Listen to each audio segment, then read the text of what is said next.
கோவையில் நடைபெற்ற பொற்சபை நாட்டிய பள்ளியின் ஆண்டு விழா பொற்சிலம்பொலி எனும் தலைப்பில் வெகு விமர்சையாக நடைபெற்றது. பொற்சபை நாட்டிய பள்ளியின் 11வது ஆண்டு விழா சிற்றா கலையரங்கத்தில் மிக சிறப்பான முறையில் நடைபெற்றது. இவ்விழாவிற்கு சிறப்பு விருந்தினராக கோட்டா கோல்ட் நிறுவனத்தின் நிறுவனர் செந்தில் கோட்டா மற்றும் கவிதா செந்தில் கோட்டா, கௌரவ விருந்தினராக குழந்தைகள் நலம் மருத்துவர் டாக்டர் கார்த்திக் அண்ணாமலை ஆகியோர் கலந்து கொண்டனர்.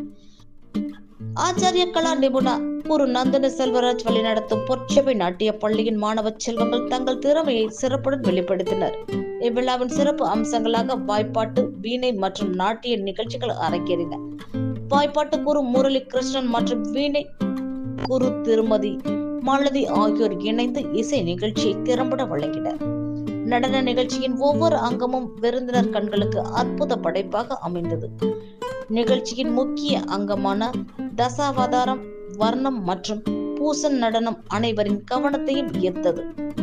மேலும் கோயம்புத்தூர் மான்செஸ்டர் சுழற்சங்கம் சார்பில் குரு திருமதி நந்தன செல்வராஜ் அவர்களுக்கு பாரதநாட்டிய கலையின் அழகை மேம்படுத்தி வருவதற்கான தொழிற்சார் சிறப்பு விருது தொழிற்சங்க மாவட்ட செயலாளர் சுப்பிரமணியன் அவர்களால் வழங்கப்பட்டது.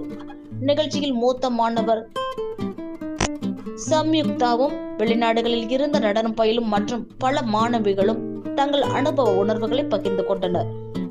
பொற்சிலம்பொலி 2024 அனைவருக்கும் ஒரு மறக்க முடியாத நிகழ்வாக அமைந்தது. மாணவிகளின் கலை பயணம், அர்ப்பணிப்பு மற்றும் வளர்ச்சி ஒவ்வொரு நிமிடத்திலும் பிரகாசித்தது.